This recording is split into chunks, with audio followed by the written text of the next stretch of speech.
तो बात है 2014 की। लोगों ने अपने घर का सपना देखा, बुकिंग करा दी, ईएमआई शुरू कर दी, किराए का घर भी छोड़ दिया। और वो बिल्डिंग जिसमें वो रहने वाले थे उसका क्या हुआ? आज तक खड़ा नहीं हुआ, अधूरा बना हुआ है। ना छत आई, ना सर्टिफिकेट मिला और ना इन्वेस्टर्स के पैसे वापस आए। ये कोई एक घटना नहीं है, ये एक पैटर्न था। बिल्डर पैसे लेगा, दूसरी साइड पे लगा देगा, प्रोजेक्ट डिले होगा और आप कुछ नहीं कर पाओगे। कोर्ट के चक्कर लगाते रहोगे, पैसे वापस नहीं आएंगे और बिल्डर नेक्स्ट प्रोजेक्ट लॉन्च कर देगा एक नए नाम से। 2016 में इसका इलाज आया, एक एक्ट जिसका नाम है रेरा। आज हम इसी को लाइन बाय लाइन समझेंगे, क्या है ये, कैसे काम करता है ये। और सबसे इंपॉर्टेंट चीज़, अगर आप घर खरीद रहे हो या खरीद चुके हो तो ये चीज़ें आपको पता होने ही चाहिए। वीडियो के एंड तक आपको पता हो जाएगा कि रजिस्ट्रेशन नंबर कैसे चेक करते हैं और 2026 में क्या नया बदलाव आया है इस लॉ की वजह से।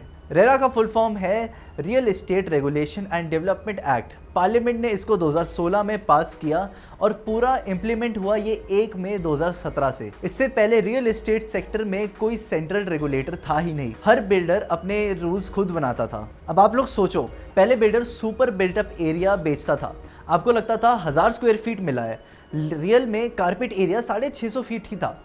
बाकी जो होता है वो स्टेयरकेस, लिफ्ट, कॉमन वॉल, सब का बिल आप पे फाड़ दिया जाता है। डिले होने पर इंटरेस्ट सिर्फ आप पे करते हो, अगर बिल्डर लेट होता है तो कुछ नहीं होता उसमें। रेरा ने ये सब बैलेंस किया है।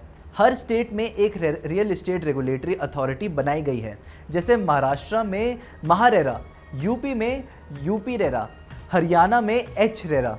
ये अथॉरिटी बिल्डर और बायर दोनों के बीच एक रेफरी की तरह काम करती है। और सिर्फ बायर प्रोटेक्शन नहीं, रेरा का दूसरा गोल था सेक्टर में इन्वेस्टमेंट बढ़ाना, क्योंकि जब तक बायर्स को ट्रस्ट नहीं होगा लोग घर खरीदना बंद कर देंगे और पूरा सेक्टर डाउन हो जाएगा। चलिए अब प्रैक्टिकल बात करते हैं। ये 5 प्रोविजंस ऐसी है जो डायरेक्टली आपकी जेब और आपके घर से जुड़ी हुई है। पहला है रजिस्ट्रेशन मैंडेटरी है। कोई भी प्रोजेक्ट जिसमें 8 से ज़्यादा अपार्टमेंट है या 500 स्क्वायर मीटर से बड़ा प्लॉट है, उसको रेरा में रजिस्टर होना बहुत ज़रूरी है। बिना रजिस्ट्रेशन नंबर के बिल्डर उस प्रोजेक्ट का एडवर्टाइजमेंट, मार्केटिंग या बुकिंग भी नहीं कर सकते। हर ऐड में रजिस्ट्रेशन नंबर दिखना कंपलसरी हो गया है अब। एक प्रैक्टिकल टिप देना चाहूँगा, जब भी किसी प्रोजेक्ट की विजिट करो सबसे पहले उसका रेरा नंबर पूछो और अपने स्टेट की रेरा वेबसाइट पे जाके चेक करो। नंबर फेक भी हो सकता है, इसलिए साइट पे खुद जाके रिसर्च करो। सेकेंड है कारपेट एरिया की डेफिनेशन फिक्स हो चुकी है। अब बिल्डर सिर्फ कारपेट एरिया पे प्राइसिंग देगा, सुपर बिल्टअप एरिया का कन्फ्यूजन खत्म हो चुका है। कारपेट एरिया मतलब एक्चुअल यूजेबल फ्लोर स्पेस जहां आप फर्नीचर रख सकते हो। ये एक यूनिफॉर्म स्टैंडर्ड है अक्रॉस इंडिया। थर्ड है एडवांस पेमेंट सिर्फ 10%। सेल्स एग्रीमेंट साइन होने से पहले बिल्डर आपसे टोटल कॉस्ट का सिर्फ 10% से ज़्यादा एडवांस एप्लीकेशन फ़ी नहीं ले सकता। बिल्डर्स पहले 30 से 40% तक का एडवांस मांगते थे बिना किसी लीगल एग्रीमेंट के, जो बहुत रिस्की था बायर्स के लिए। चौथा है एस्क्रो अकाउंट, पैसा इधर उधर नहीं हो सकता अब इससे। ये सबसे इंपॉर्टेंट प्रोविजन है। बिल्डर को प्रोजेक्ट के कलेक्शन का 70% एक सेपरेट एस्क्रो अकाउंट में रखना होता है, जो सिर्फ उसी प्रोजेक्ट की कंस्ट्रक्शन और लैंड कॉस्ट के लिए यूज होता है। मतलब आपका गुड़गांव वाले प्रोजेक्ट का पैसा बिल्डर नोएडा वाले प्रोजेक्ट में नहीं लगा सकता। ये प्रैक्टिस पहले सबसे ज़्यादा प्रोजेक्ट्स डिले करती थी। पांचवा है स्ट्रक्चरल डिफेक्ट लाइबिलिटी, 5 साल की वारंटी। पोजेशन मिलने के बाद भी अगर 5 साल के अंदर कोई स्ट्रक्चरल डिफेक्ट निकलता है, जैसे सीपेज, क्रैक या क्वालिटी इशू, बिल्डर को उसको फ्री में 30 दिन के अंदर फिक्स करना होगा। ये बायर के लिए एक इनबिल्ट वारंटी है जो कि एग्जिस्ट नहीं करती थी पहले। अगर बिल्डर डिले करे या डिफेक्ट को फिक्स ना करे या गलत इन्फॉर्मेशन दे, आप सीधा सिविल कोर्ट नहीं जाते। रेरा ने अपना एक फास्ट ट्रैक सिस्टम बनाया रखा है इस चीज़ के लिए।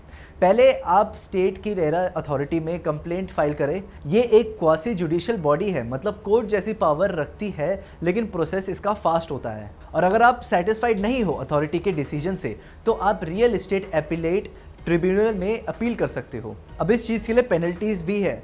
बिल्डर अगर रजिस्ट्रेशन के बिना प्रोजेक्ट बेचता है या ऑर्डर फॉलो नहीं करता तो उसको हैवी फाइन और कुछ केसेस में जेल तक हो सकता है। यहाँ एक इंपॉर्टेंट 2026 अपडेट है। इस साल एक जन विश्वास अमेंडमेंट आया है जिसने सेक्शन 68 में चेंज किया है। पहले अगर कोई बायर खुद ट्रिब्यूनल का ऑर्डर फॉलो नहीं करता था तो उसको भी जेल हो सकती थी।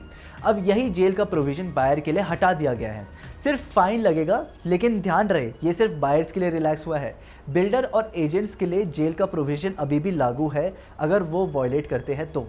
अब थोड़ा बैलेंस्ड होकर बात करते हैं, क्योंकि रेरा कागज पे स्ट्रांग तो है लेकिन इम्प्लीमेंटेशन में इसके गैप। 2025 में सुप्रीम कोर्ट ने खुद रेरा के इम्प्लीमेंटेशन को लेकर अपनी निराशा जाहिर की थी। वजह, स्टेट में इन्फोर्समेंट जो है वो इनकंसिस्टेंट है। कुछ स्टेट्स जैसे महाराष्ट्र में रेरा बहुत एक्टिव है, लेकिन कई छोटे स्टेट्स में अथॉरिटी प्रॉपरली काम नहीं कर रही। कंप्लेंट्स पेंडिंग रहती हैं और वो भी बहुत सालों तक। ये इसलिए इंपॉर्टेंट है बताना क्योंकि आप सोचते हो कि रेरा है safe, that's not fully true. RERA आपको टूल्स देता है फाइट करने के लिए, लेकिन आपको खुद एक्टिव रहना पड़ेगा। रजिस्ट्रेशन चेक करना, कंप्लेंट फाइल करना, फॉलो अप करना, ये सब बहुत ज़्यादा ज़रूरी है। चलिए इस वीडियो को एक एक्शनेबल चेकलिस्ट में कन्वर्ट करते हैं। पहला, अपने स्टेट का रेरा वेबसाइट पे प्रोजेक्ट का रजिस्ट्रेशन नंबर वेरीफाई करो। दूसरा, रजिस्ट्रेशन सर्टिफिकेट का पोजीशन डेट देखो, इसमें डिले हुआ है तो कंपनसेशन का राइट बनता ही बनता है। तीसरा, कारपेट एरिया डॉक्यूमेंट में क्लियरली लिखा होना चाहिए कि सुपर बिल्टअप नहीं है। चौथा, एग्रीमेंट में एस्क्रो क्लॉज जरूर चेक करना। पांचवा, बिल्डर का पास्ट ट्रैक रिकॉर्ड देखो, उस रेरा अथॉरिटी की साइट पे उनके पुराने प्रोजेक्ट्स की कंप्लेंट्स भी दिख जाती है। बस इतना करने से 90% रियल एस्टेट फ्रॉड से आप बच सकते हो, जो हमने इस चैनल पे पहले भी बहुत बार कवर किया हुआ है। रेरा एक गेम चेंजर लॉ है, लेकिन सिर्फ तभी काम करता है जब आप उसे यूज़ करना जानते हो। अगर आपने ऑलरेडी घर बुक किया है और आपको लगता है कि कुछ रेरा वायलेशन हो रहा है, कमेंट सेक्शन में बताओ, हम उस केस को कवर कर सकते हैं फ्यूचर वीडियो में। अगर आपको ये सीरीज़ यूज़फुल लगी हो तो हमने इस चैनल पे रियल एस्टेट फ्रॉड सीरीज़ भी बनाई है। सुपर टेक ट्विन टावर इसमें कवर किया है, 20 कॉमन प्रॉपर्टी स्कैम्स वाला मास्टर क्लास भी है इसमें। वीडियोस ज़रूर देखो, आपको और अच्छी ज़्यादा नॉलेज मिलेगी। सब्सक्राइब करो और बेल आइकन दबाओ, और मिलते हैं अगली वीडियो में।